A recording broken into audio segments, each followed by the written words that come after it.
Ukraine युद्ध, भारत और गुटनिरपेक्षता की एक स्थिति। युद्ध का पहला शिकार सत्य है।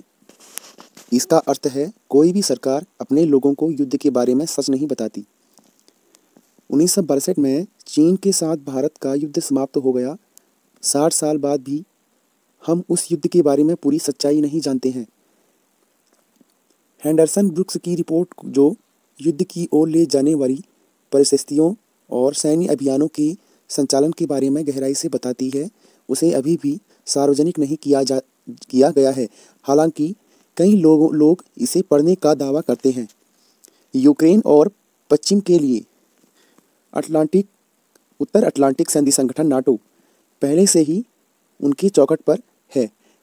पश्चिम द्वारा रूस को उच्चतम स्तर पर दिए गए टूटे हुए वादों और प्रतिबद्धताओं की गाथा भले ही मौखिक रूप से दी गई हो कि नाटो का विस्तार पूर्व की ओर रूस के करीब नहीं किया जाएगा, अच्छी तरह से प्रलेखित है। यूक्रेन के राष्ट्रपति को कुछ सूत्र तैयार करने में अधिक लचीला होना चाहिए, जो रूस की चिंताओं को समायोजित कर सके।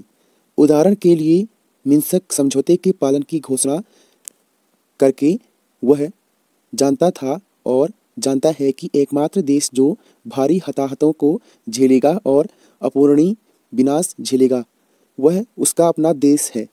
पश्चिम भी अधिक नवोन्मेषी हो सकता था। रूस के प्रति अविश्वास पश्चिमी मानस में गहरा है। अंततः एक समझौता हुआ और केवल 2 गणराज्यों यूक्रेन और बेलोरूसिया को स्वीकार किया गया। इस प्रकार रूस ने निश्चित रूप से अंतर्राष्ट्रीय कानून के सबसे महत्वपूर्ण सिद्धांत का उल्लंघन किया है। क्या इसकी सुरक्षा के बारे में चिंता आक्रमण को सही ठहराती है? यूक्रेन रूसी ताकत के खिलाफ अपना बचाव करने की स्थिति में नहीं है। यह व्यापक रूप से अपेक्षित था कि यह एक छोटा निर्णायक युद्ध होगा। इसमें कोई संदेह नहीं है कि रूस जीत सकता है, लेकिन अगर उसे ऐसा करने में बेलारूस की मदद लेनी है तो यह रूस के सहायक नहीं होगा।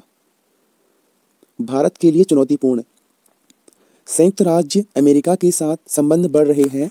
जैसा कि अक्सर कहा जाता है, भारत अमेरिका संबंध इससे बेहतर कभी नहीं रही।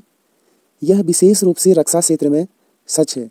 बहुत कुछ प्रसिद्ध क्वाड भारत, संयुक्त राज्य अमेरिका, ऑस्ट्रेलिया और जापान से भी बना है, जो अनिवार्य रूप से चीन को शामिल करने की व्यवस्था है। वह चीन के साथ क्षेत्रीय विवाद वाले क्वाड में एकमात्र देश भारत को कैसे मदद करता है, यह स्पष्ट नहीं है। दूसरी ओर रूस है, जिसके साथ हमारी दोस्ती का एक पुराना इतिहास है, जो अभी भी सैन्य हार्डवेयर का हमारा प्रमुख स्रोत है और जो अन्य देशों की तुलना में शामिल प्रौद्योगिकी का साझा करने के लिए इच्छुक है। रूस ने कई मौक़ों पर संयुक्त राष्ट्र में भी हमारी मदद की है।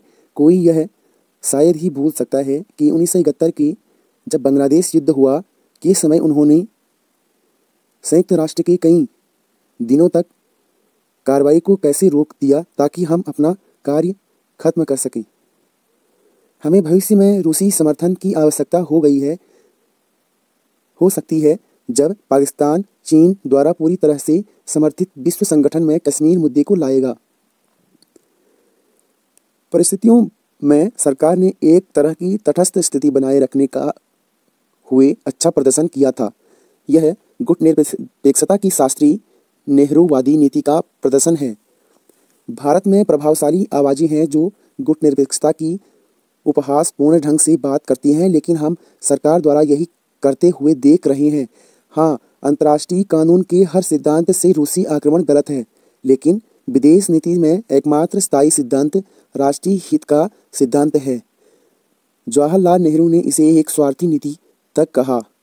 राष्ट्रीय हित हमेशा सिद्धांतों पर हावी रहेगा।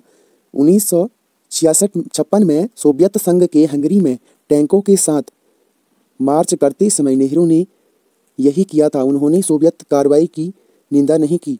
हमारा रुख मिस्र पर एंग्लो फ्रांसीसी इजराइल आक्रमण पर हमारे रुख के बिल्कुल विपरीत था, जिसकी हमने निंदा की थी जब उसी वर्ष स्वेज नहर का राष्ट्रीयकरण किया गया था।